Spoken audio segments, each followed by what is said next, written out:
What is going on, everybody? Back on the scene, trying to get this frame, as you can see behind me, trying to get this frame, get the tanks out of it. Enjoying this lovely September day. So I got the gray tank out and the black tank. Got them laying off to the back corner there. You can kind of see them. There was a pain in the rear to get that galvanized pan out of there. I tried to flip the frame completely over, and I don't know, it just makes me extremely nervous. I was afraid that one of my gantries might pop loose. Maybe I didn't build them rigid enough, but I mean, they seem to work for lifting the thing up and down and all that, but to try to flip it over, it just was a lot of creaking and popping and cracking going on, and made me feel a little uncomfortable. So anyway, what I did is I raised it up enough to get underneath it, and then I supported the frame with some chunk scrap lumber that I have, 6x6s and things, but actually I think they're 8x8s.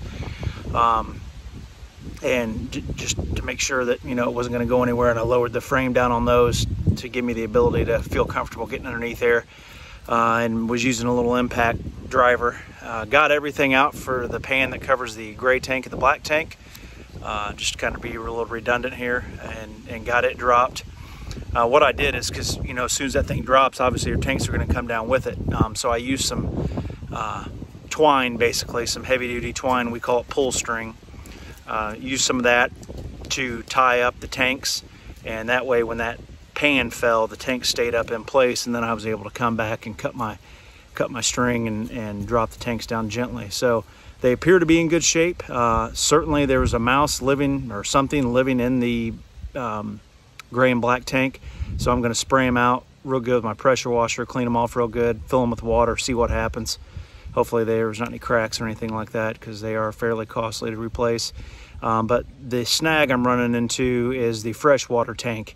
It appears that the camper, the previous owner, somewhere down the line, had hit something and kind of dented that pan up.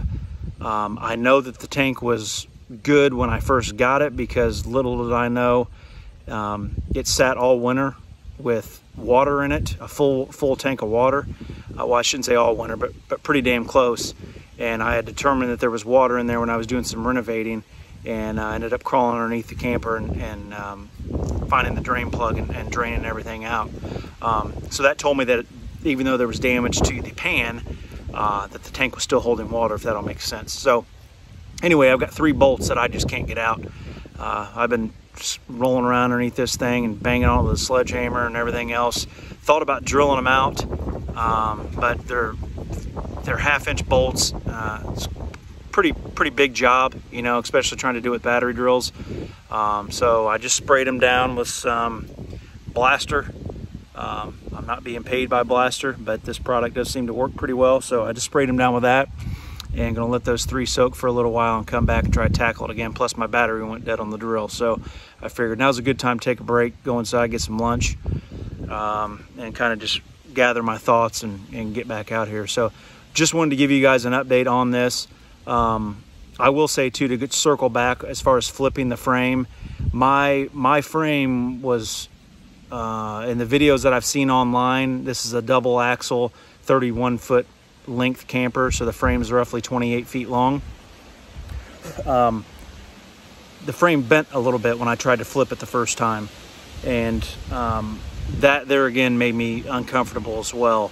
So I just chose to, as much as I wanted to be able to flip the frame and get to everything from the underneath side, you know, by standing up instead of laying down, it just isn't worth it to me. I've got a welder that's going to be coming out next week, and he's going to give me a price on, you know, cutting out some bad pieces, because unfortunately I did bend one of the frame rails. Well, matter of fact, this frame rail here, I'll kind of show you guys if you can see it.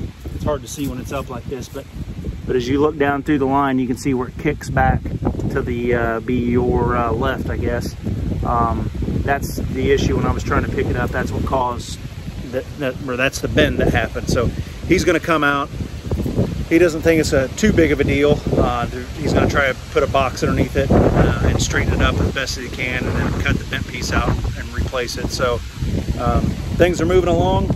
It's windy. Sorry for the wind. I'm hopeful that you know, the welder can get this work done here in the next couple weeks, and then I can move forward with doing the pour 15, applying the pour 15 to the frame, and rebuilding this sucker. You know, really be that part. I am going to put new axles on it, but I'm going to take that somewhere and have them do it. I'm just not going to jack with it any more than I have to. If I'm going to buy them new and have to have them shipped to my house and carry the damn things around and all that, I might as well just go somewhere and have them put it in. So that's kind of how I'm looking at that. Plus, I'm not overly concerned with new axles until we decide to take a long journey. Staying here in Indiana and visiting some local campgrounds and things like that, I'm comfortable with using the axles that are on it, but I just don't want to go out of state or even cross country without having the new ones on there. And of course, that's all going to, you know, determine once this thing's done. If we pull it down the road and things start acting squirrely, then it'll go right to the shop and get new axles. But for now, that's the least of my concerns. So anyway, just want to give you all a quick update. I appreciate you watching the videos. A lot of people are watching, not liking and not subscribing to the channel. So hopefully that means that doesn't mean that the channel sucks and you guys don't like the content. I'm trying to do the best that I can with the you know, production material that I have, which is an iPhone and iMovie. It's doing a fairly good job, but I'm just trying to document the process for myself, for you guys that are trying to do work out there that don't have any resources as well. I know it's hard to come by, but if you look hard enough and deep enough, you'll certainly find people that are willing to help you out and you know, give you their opinion and their advice. So that's why I'm here and that's why I'm doing this. So I hope you all are staying safe and healthy, and it's time for lunch. So have a good day. Bye.